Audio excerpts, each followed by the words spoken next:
Hello everyone, welcome to our channel नीलर्नी economics. स्वागत है आप लोगों का हमारे इस यूट्यूब चैनल नीलर्नी इकोनॉमिक्स में। आज के इस वीडियो में हम डिस्कस करने वाले हैं यूजीसी नेट प्रिपरेशन टिप्स के बारे में। वीडियो को शुरू करने से पहले मैं आप लोगों को बताना चाहती हूँ कि हमारा यह जो यूट्यूब चैनल नीलर्नी इकोनॉमिक्स है वो इकोनॉमिक्स लर्नर्स के लिए plus UGC net JRF and PhD करने वाले लर्नर्स के लिए है।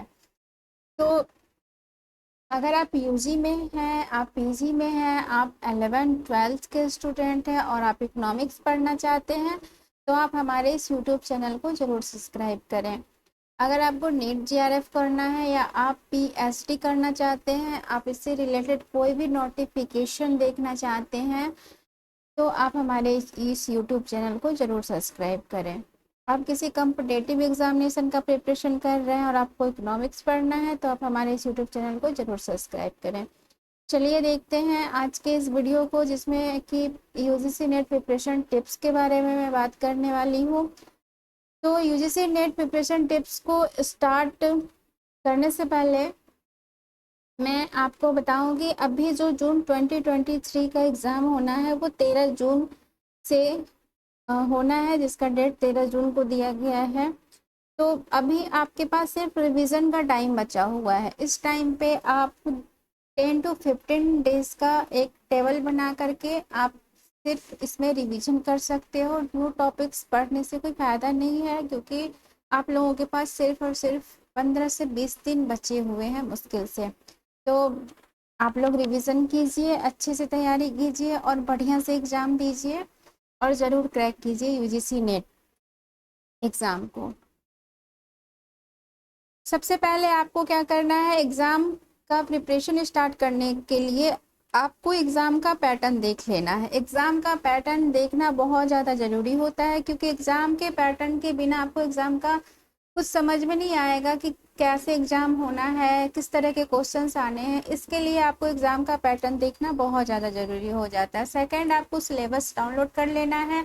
सिलेबस आपको यूजीसी नेट के साइट से मिल जाएगा। आपके लिए पेपर 1 कॉमन होता है सारे सब्जेक्ट वालों के लिए, लेकिन पेपर 2 सबका स्पेशल सब्जेक्ट होता है। पेपर 2 आप डाउनलोड कर सकते हो।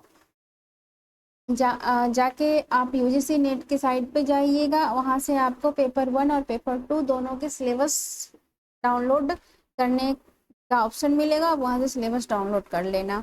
सिलेबस को डाउनलोड करने के बाद आपको पेपर 1 और पेपर 2 दोनों के सिलेबस को बहुत ही केयरफुली चेक कर लेना है कि कौन कौन से टॉपिक्स और यूनिट्स हैं जो हमें पढ़ना चाहिए। उसके बाद आपको चैप्टर वाइज प्रैक्टिस करनी है। चैप्टर वाइज प्रैक्टिस आपको करनी है, यूनिट वाइज प्रैक्टिस आपको करनी है। चैप्टर वाइज प्रैक्टिस का मतलब होता है कि आप एक एक यूनिट को उठाइए, जो भी आपने सिलेबस में देखा हुआ है, आप एक एक यूनिट को उठा करके आप उसको क्लियर कीजिए, डीपली पढ़िए। आप उसको बहुत ही अच्छे से आप उसका नोट्स बनाइए, डीपली पढ़िए। ये आपके लिए बहुत ज़्यादा हेल्पफुल होगा। और आप उसके बाद पीवाईक्यू और मॉक हर दिन एक मॉक लगाइए। पीवाईक्यू पे भी आपको प्रैक्टिस करनी चाहिए। पीवाईक्यू बहुत ही ज़्यादा हेल्पफुल होता है।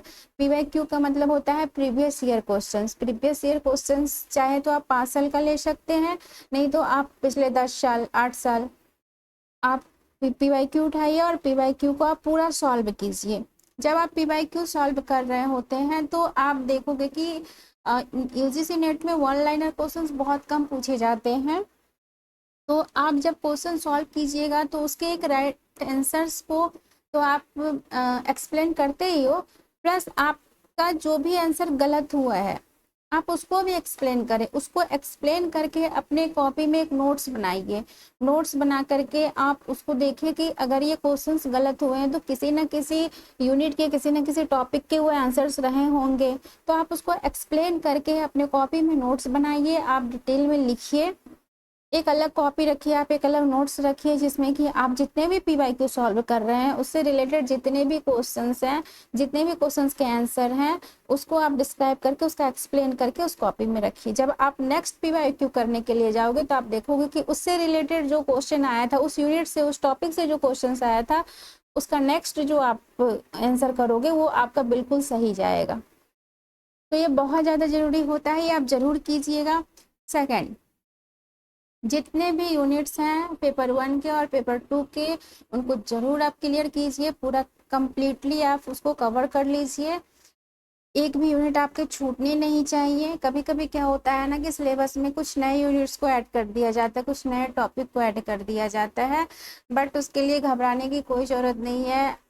टाइम टू टाइम एनटीए वाले अपडेट करते रहते हैं सिलेबस को, आप उसे देख सकते हो कि सिलेबस में क्या चेंजिंग आया है, कौन सा सिलेबस न्यू ऐड किया गया है। और अगर न्यू सिलेबस से कोई क्वेश्चंस पूछे भी जाते हैं तो वो क्वेश्चन ज़्यादा नहीं, 1 से 2 क्वेश्चंस होते हैं, उसके लिए आपको वरी होने की ज़रूरत नहीं है।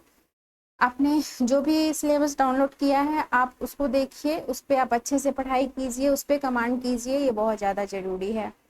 टाइम मैनेजमेंट होना तो बहुत बहुत ही ज़्यादा ज़रूरी है, क्योंकि टाइम मैनेजमेंट के अगर आप नहीं करोगे टाइम मैनेजमेंट तो फिर बहुत मुश्किल हो जाता है।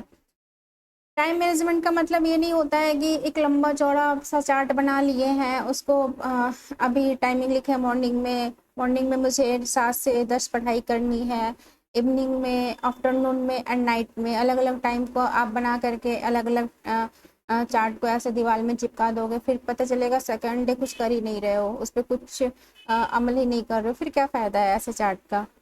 आप पढ़ाई हर दिन कीजिए, 1 से 2 घंटे जितना भी आपको टाइम मिलता है, फ्री टाइम जो होता है ना, फ्री टाइम में सिर्फ पढ़ाई कीजिए। पढ़ाई का कोई भी टाइम टेबल मत बनाइए कि इस टाइम पे मुझे पढ़ाई करनी है, उस टाइम पे मुझे पढ़ाई करनी है, नहीं, आपको पढ़ाई करनी है, बस इतना माइंड में सेट रखिए कि मुझे हर दिन पढ़ाई करनी है, मुझे हर दिन एक टॉपिक है, एक यूनिट को मुझे कवर करना है, मुझे हर दिन एक प्रैक्टिस सेट पीवाईक्यू करनी है, मुझे हर दिन एक मॉक लगाना है। टाइम खुद ब खुद आपको मिल जाएगा अगर आपके दिमाग में ये बात सेट होगी कि मुझे एक दिन में एक पीवाईक्यू सॉल्व करनी है, एक मॉक लगाना है, इस यूनिट को कवर करना है, आपको टाइम मिल जाएगा खुद ब खुद। आप खुद उसके लिए टाइम निकाल लोगे और फिर आप अच्छे से पढ़ाई करोगे।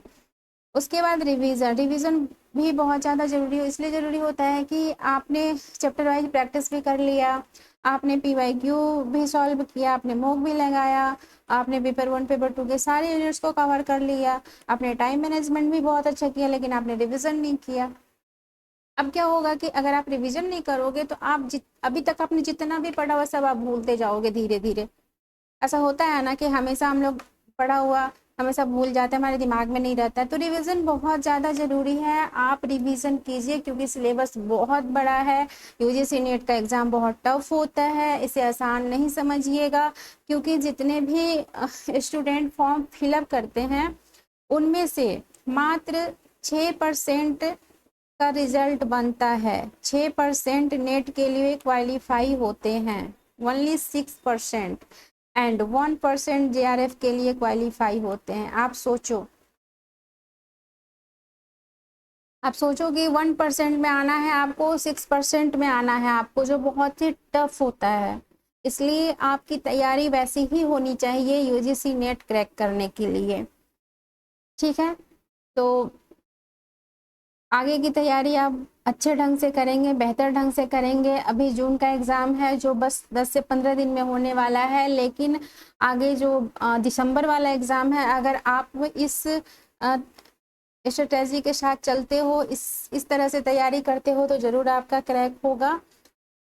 यह हमारा चैनल नीलानी इकोनॉमिक्स है, आप इसे ज़रूर सब्सक्राइब कीजिएगा, हमारे साथ जुड़े रहिएगा। मैं टाइम टू टाइम आप लोगों के लिए अपडेट लाती रहूँगी। Thank you so much.